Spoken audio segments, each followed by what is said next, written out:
Halo Nda, balik lagi di podcast Serba Serbi, serial bahasan seru bareng BI. Podcast kali ini akan lebih seru dan ramai lagi nih, soalnya kita kedatangan narasumber yang kece badai.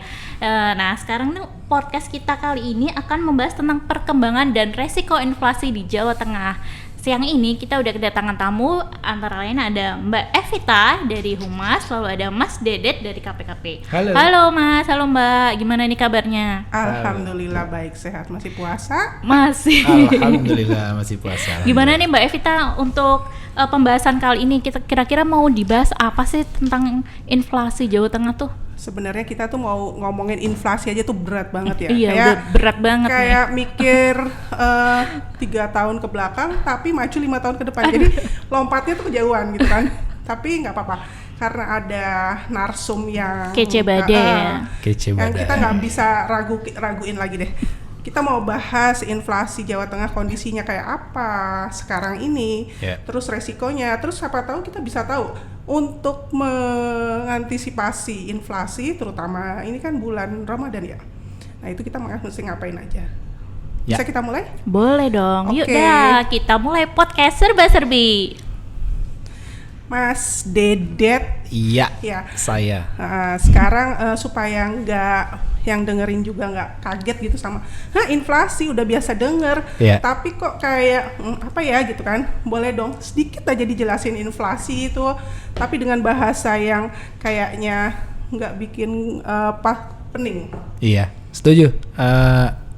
Tadi panggilannya Pak Nda ya? Nda. Iya. Halo podcast Nda. Podcast BI Jateng Serba Serbi ya. Terima kasih Mbak Mai, Mbak Evita. Jadi simpelnya begini aja sih sebenarnya, teman-teman semua. Inflasi itu kenaikan harga, intinya sih simpelnya gitu. Kenaikan harga yang membuat daya beli masyarakat berkurang. Artinya gini, misalnya kalau Mbak Evita dengan uang 100.000 sekarang bisa belanja misalnya 5 komoditas kayak gitu, 5 komoditas. Nah dengan adanya inflasi itu daya beli uang 100.000 itu bisa berkurang. Jadi misalnya ketika inflasi itu tidak terkendali, terjadi inflasi misalnya 10% atau lebih dari itu luar biasa lagi ya kalau terjadi 2 digit itu membuat daya beli yang tadinya 100.000 uang itu bisa membeli 5 komoditas, jadinya cuma bisa membeli 4 komoditas seperti itu karena ada kenaikan harga dari komoditas itu. Gampangnya sih seperti itu. Berarti ada penurunan nilai uang lah ya. Ya, bisa dikatakan seperti itu juga.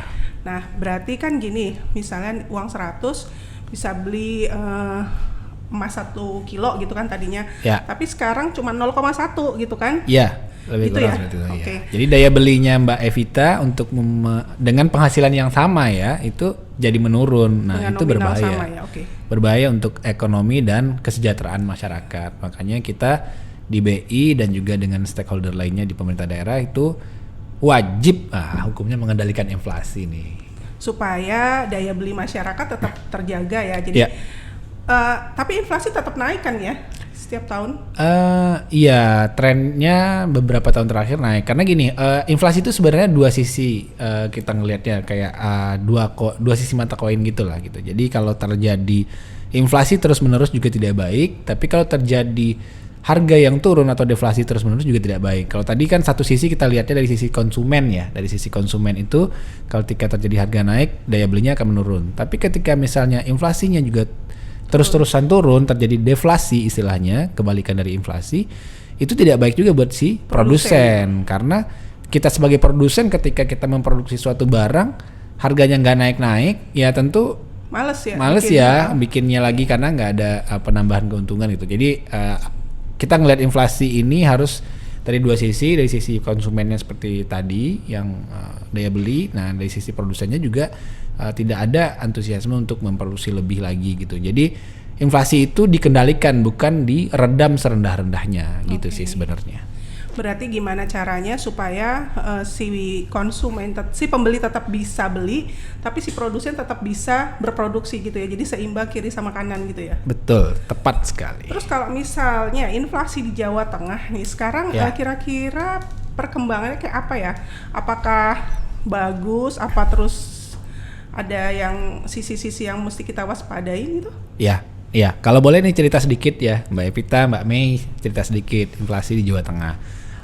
Memang dalam 2 tahun terakhir semenjak pandemi ya, itu kita bisa dikatakan masuk kepada rezim inflasi yang sangat rendah lah gitu. Karena target atau sasaran inflasi yang harus kita jaga itu adalah 3,5 plus minus 1% tadinya.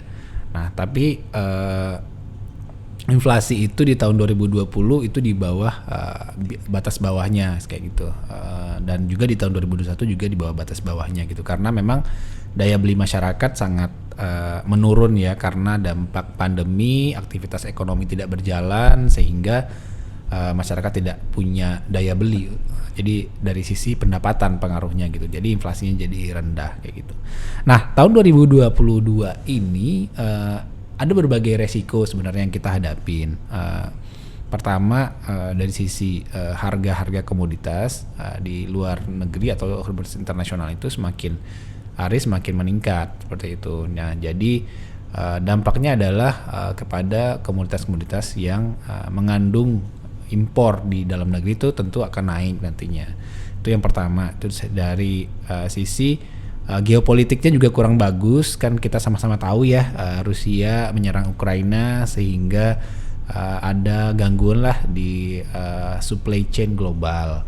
Nah, itu juga mendorong harga-harga komoditas juga naik gitu, dan tapi harga minyak naik. komoditas tertentu kali ya Mas, apa semua? Ya. Jadi komoditas-komoditas yang naik itu seperti jagung, gandum itu dampak dari Rusia Ukraina, terus minyak bumi itu naiknya luar biasa dibandingkan dengan kondisi pandemi. Kalau dulu pada saat pandemi beberapa tahun lalu harga minyak bumi itu sempat minus ya, katanya sempat minus. Nah, sekarang udah berada di atas 100 US dollar per barel lagi gitu. Jadi makanya kemarin kan baru-baru ini kita sama-sama tahu ya di 1 April kemarin pemerintah menetapkan harga Pertamax penyesuaian harga Pertamax jadi naik. Nah, itu resikonya naik sehingga di tahun 2022 kemungkinan tekanannya terhadap inflasi ini agak tinggi nih Mbak Evita. Jadi dari sisi luar negeri seperti itu, nah dari sisi domestiknya pun dengan terkendalinya kasus COVID dengan Omikronnya yang semakin terkendali, ya kayak sekarang mudik kan diperbolehkan nih oleh pemerintah gitu. Nah, tentu itu akan memicu adanya daya beli masyarakat, aktivitas ekonomi sudah mulai normal gitu. Nah, dari sisi supply-nya kita ada dorongan harga karena harga-harga komoditas global tadi. Terus dari sisi demand-nya atau dari sisi permintaannya sudah mulai ada permintaan yang kembali ke normal lagi gitu. Nah, itu inflasinya nanti kemungkinan nih akan terdorong lebih tinggi dibandingkan tahun 2020 dan 2021. Pasarnya mulai normal lah ya, berharapnya gitu ya. Iya. Cuman kalau pasarnya normal, berharapnya yang beli juga udah normal sebenarnya kan? Iya, begitu. Jadi itu salah satu indikasi ekonomi mulai membaik gitu ya, karena ada daya beli gitu. Cuma ya tetap kita perlu antisipasi supaya itu tadi kenaikan inflasinya tetap terkendali dalam rentang sasaran inflasi kalau tahun ini itu 3 plus minus 1%. Nah, jadi untuk melakukan itu memang kalau BI kan hanya bisa mempengaruhi dari sisi permintaan gitu ya, dari sisi dengan kebijakan suku bunganya gitu. Maka kita di daerah khusus di Jawa Tengah kita sangat berkoordinasi dengan teman-teman di organisasi perangkat daerah yang akan mempengaruhi dari sisi supply-nya untuk pasokan barang, distribusi barang seperti itu di teman-teman di TPID namanya, Tim Pengendalian Inflasi Daerah. Gitu. Iya, terus kalau ini kan 3% plus minus 1 ya untuk 2022. Ya. Nah, kalau itu nasionalnya ya Mas ya? Ya. Kalau di Jawa Tengah berarti ikut itu atau ada range sendiri juga? Sama ya. Ya, kalau nasional. posisi sekarang ini kira-kira di posisi kita ngobrol ini masih di 3% plus minus 1 itu ataukah gimana? Ya. Jadi di terakhir ya rilis di inflasi Maret, kan data inflasi ini dirilis oleh BPS setiap awal bulan ya, teman-teman sekalian, Mbak Mei, Mbak Evita. Jadi data terakhir itu kan bulan Maret ya. Jadi posisi Maret itu masih dalam rentang sasaran inflasi. Jadi inflasi Jawa Tengah itu tercatat 2,42% year on year dibandingkan dengan tahun lalu gitu, 2,42%, artinya masih dalam range sasaran inflasi nasional yang 3 plus minus 1 tadi gitu.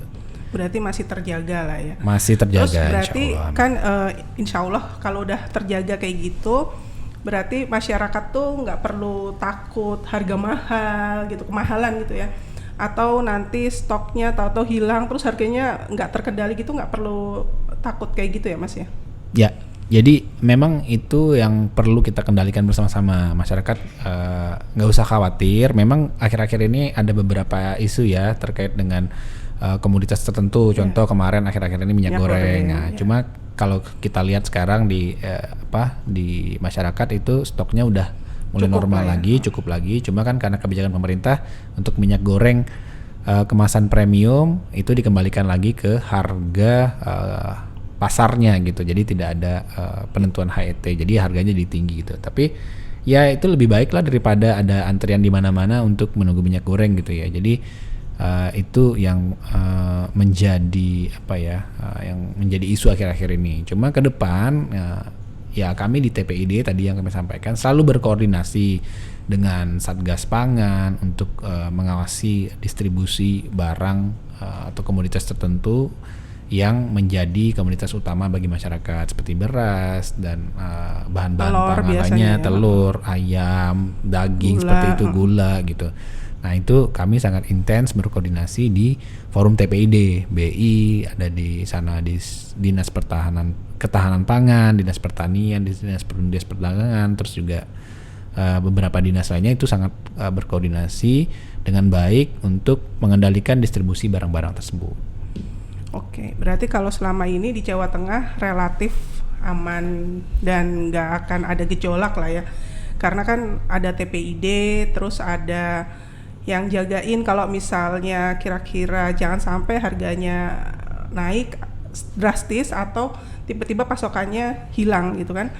Nah, terus kalau misalnya Mas, saya pengen tahu kalau misalnya ada nggak potensi gitu kan, misalnya sekarang kan 2, berapa Mas tadi? 2,42 ya. 2,4. Nah, kan biasa ya kalau misalnya ya kayak kemarin lah minyak goreng ini kan, walaupun kita TPID itu berusaha jagain, tapi masyarakat tuh suka entah kenapa kok kayak panik gitu kan. Nah, kira-kira apa yang harus dilakukan sama masyarakat supaya yakin gitu loh bahwa TPID tuh benar-benar menjaga gitu loh supaya stoknya aman, harganya terkendali gitu. Gimana? Ya, jadi memang TPID itu dalam sebenarnya TPID itu kan punya 4 pilar ya, 4 pilar dalam mengendalikan inflasi gitu. Pertama, keterjangkauan harga, ketersediaan distribusi, kecukupan pasokan, dan juga komunikasi efektif. Nah, untuk ketersediaan pasokan dan kelancaran distribusi itu tadi kita kan bekerja sama dengan Satgas Pangan gitu ya. Itu unsur kepolisian sebenarnya yang ada di jajarannya, ada di setiap kabupaten, bahkan sampai ke kecamatan tuh ada gitu ya.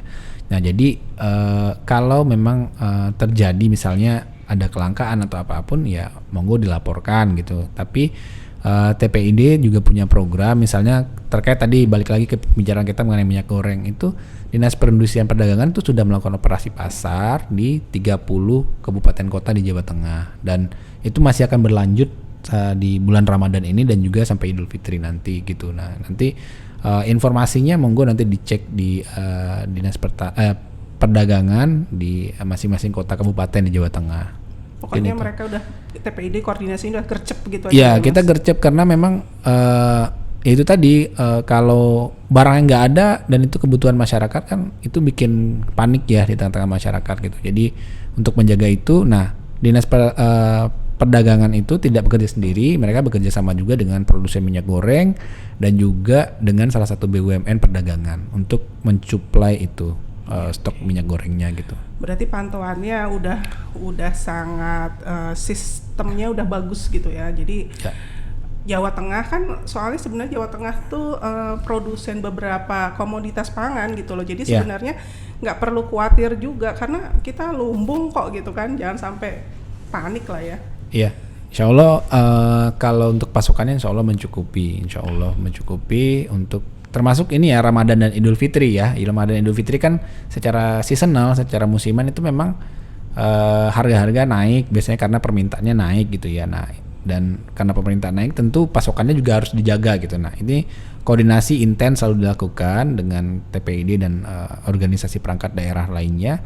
Itu salah satunya dengan program minyak goreng tadi, dan nanti mungkin ke depan terkait dengan harga gula nih yang mulai naik juga ya. Harga gula. Nah, itu nanti kita sedang koordinasikan dengan Bulog, dengan Dinas Perdagangan seperti itu, dan juga dengan BUMN lainnya yang mungkin nanti bisa diajak kerjasama untuk menjaga kelancaran distribusi dan pasokannya.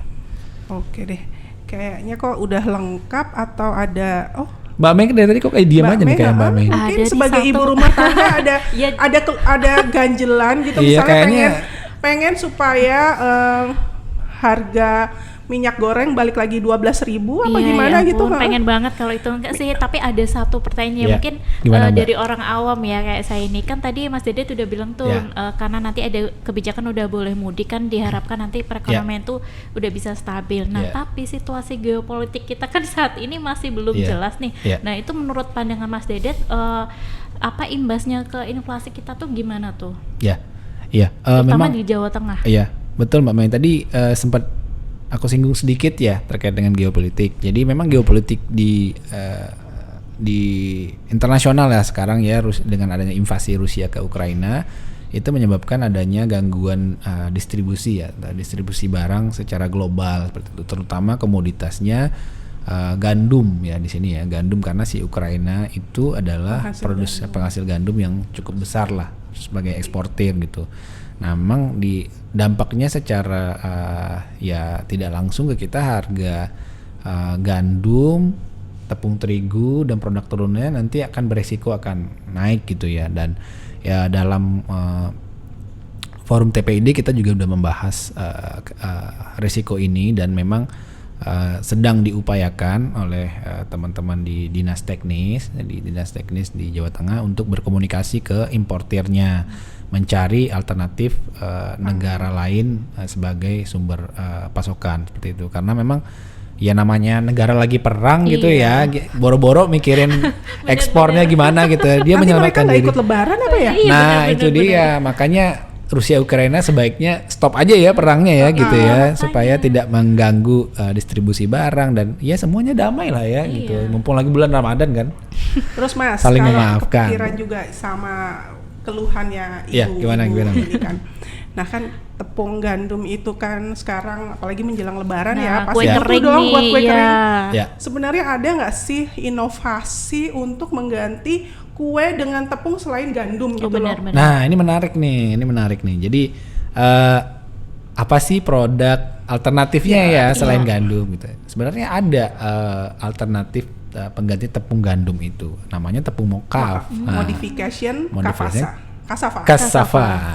Nah itu dari ubi sebenarnya, dan itu sebenarnya ubi itu banyak ya di kita ya, di Jawa Tengah banyak, di Indonesia lah secara umum, dan tumbuhnya gampang banget, cuma dicolokin ke tanah tumbuh gitu sendiri gitu. Kira-kira USB apa dicolokin? Oh ya gitu ya, bukan ya.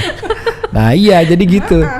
Nah saking gampangnya itu jadi kita sebenarnya untuk mengurangi ketergantungan impor juga kan. Nah ketika adanya kurangnya ketergantungan impor itu tentu adanya efek positif juga ke nilai tukar kita gitu, karena kita nggak butuh dolar lebih banyak untuk mengimpor gitu. Nah itu sebenarnya bagus banget gitu, dan memang di BI Jawa Tengah kita sudah ada binaan UMKM juga ya untuk mengembangkan mokaf ini, dan memang saya juga udah pernah merasakan sendiri sih hasil olahan mokaf dengan hasil olahan terigu itu ya mirip-mirip lah itu ya karena belum terbiasa aja gitu ya, belum terbiasa aja gitu, jadi ya mirip-mirip lah, tapi dengan catatan ini sebenarnya mokaf itu jauh lebih sehat dibandingkan dengan gandum. Nah ini katanya ya saya bukan ahli kimianya, rantai proteinnya lebih pendek dan bagus untuk orang-orang yang ada gangguan pencernaan. Nah itu Mbak Evita lebih ahli. Kayaknya bagus buat diet kita juga nih Mbak. Betul Mbak. Iya sih. Betul Mbak. Tapi telurnya, menteganya, susunya yang bikin naik berat badan itu sebenarnya bukan tepungnya gitu sih. Jadi ya ya mungkin ya sama-sama lah kita pakai produk-produk dalam negeri gitu ya, maksudnya produk yang bisa dihasilkan oleh kita sendiri ya kalaupun kita belum terbiasa ya mungkin ya kita mulai biasakan gitu ya, dan mungkin nanti ada penelitian lebih lanjut mungkin ya kalau tadi tesnya belum terlalu sama banget, nanti lama-kelamaan juga ada penelitian lebih lanjut ya bisa jadi lebih sama gitu ya. Jadi ketergantungan kita terhadap impor gandum, karena kan di sini kan di Indonesia kan gandum kurang cocok ya iklimnya gitu, jadi bisa kita kurangi bersama sih. Aduh, alhamdulillah dong kalau gitu, kalau bisa makan kue kering dari Mokaf. Iya benar. Iya, setuju. Ya, kayaknya udah lengkap ya Mbak Mei. Apa Iya. mau ada ganjelan lagi? Masih ada yang Enggak ganjelan? ada sih. Ini ngomong-ngomong makanan bulan puasa nih kita, ini kering ya kita di sini ya. Inflasi itu kebanyakan apa Bapak mau jelasin yang administrative price gitu kan? Mungkin sedikit-sedikit Iya, gitu. iya. Jadi ya teman-teman semua. Jadi memang inflasi itu kalau dalam menganalisanya ya kita di internal Bank Indonesia kita membaginya kepada gampangnya 3 kelompok lah. 3 kelompok. Pertama kelompok makanan minuman seperti itu. Terus kedua kelompok yang harganya diatur oleh pemerintah seperti BBM, LPG kayak gitu tuh masuk ke dalam kelompok yang harga diatur pemerintah. Dan terakhir itu yang inflasi inti. Inflasi inti itu komoditas-komoditas yang harganya relatif tidak terlalu bergejolak lah dari bulan ke bulannya gitu. Nah yang tadi yang kelompok makanan minuman itu makanan-makanan mentah kebanyakan yang fresh gitu, misalnya cabai, bawang putih, sayur mayur dan segala macam yang banyak yang bahan-bahan fresh yang harganya mungkin dari bulan ke bulan itu perubahannya signifikan gitu, misalnya bukan bulan, harian kali ya. Harian ya, betul. Bikin sport jantung ibu-ibu. Iya. Kan jam-jaman di pasar pagi, siang, sore. Ibu-ibu berubah. sekarang beli sekilo berapa, besok bisa berubah gitu kan. Nah, jadi ya kita mencermatinya seperti itu, dan memang resikonya di tahun 2022 ini tendensinya agak meningkat ya untuk ketiga kelompok komoditas itu dengan resiko-resiko itu tadi. Cuma ya kita berupaya berkoordinasi dari sisi pengendalian konsumsinya yang ya memang bagus ya konsumsi ya bertumbuh gitu, tapi kita berkonsumsi lah secara wajar gitu ya. Dan gak usah panik ketika ada isu, coba dicek dan recheck dulu gitu Mbak. Misalnya diberitakan di daerah ini ada minyak goreng langka gitu misalnya, misalnya ada komoditas lainnya langka gitu, coba cek dan recheck dulu Jawa Tengah terjadi nggak kayak gitu. Jangan boro-boro langsung ke supermarket langsung borong panik buying. Nah itu yang sebenarnya membuat ekspektasi masyarakat tuh jadi berubah, Jawa Tengah juga terjadi gitu. Nah itu perlu cek dan recheck dulu gitu. Nah kita berupaya berkoordinasi di Jawa Tengah melalui forum TPID tentunya untuk mengendalikan supaya ya kalau memang naik kenaikannya tidak terlalu tinggi lah ya, masih terkendali ya, dan itu dampak yang baik ke ekonomi gitu, jangan memberikan dampak yang negatif terhadap ekonomi gitu. Nah kita sedang berupaya untuk itu, bergandengan tangan semua anggota TPID untuk mendorong inflasi atau mengarahkan inflasi kepada sasaran inflasi gitu sih. Berarti gini, TPID itu udah jaga, tapi perlu kesadaran masyarakat ya. Berarti dari sisi konsumennya juga harus bijak, terus produsennya juga apalagi pedagangnya gitu kan. Karena yang selama ini saya bayangkan gitu, kalau ada panic buying itu sebenarnya pemicunya itu pedagang gitu loh. Mungkin ada himbauan untuk para pedagang, Mas. Himbauan pada pedagang, jangan mengambil kesempatan dalam kesempitan. Ya isi intinya gitu ya, ya berdaganglah secara wajar gitu ya. Kalau memang lagi ada isu tertentu, jangan bermain juga dalam isu itu gitu, supaya mendapatkan keuntungan yang berlipat-lipat lagi gitu. Sebaiknya ya kita sama-sama lah untuk ya pedagangnya untung, konsumennya juga tidak merasa keberatan, dan juga produsennya tetap berproduksi seperti itu. Semua kan dalam hidup kalau stabil kan enak lah. Mantap ya. Rezeki udah ada yang ngatur ya Pak ya. Iya, setuju. Oke Mbak Mei, silahkan. Pienda mumetra enggak dong. Moga-moga podcast kita kali ini bisa menambah insight buat teman-teman sekalian tentang inflasi. Jangan lupa follow semua media sosial kita di Instagram, YouTube, apalagi Mbak kita punya Twitter punya. Jangan lupa di follow semuanya ya. Sampai jumpa di podcast selanjutnya. Dadah.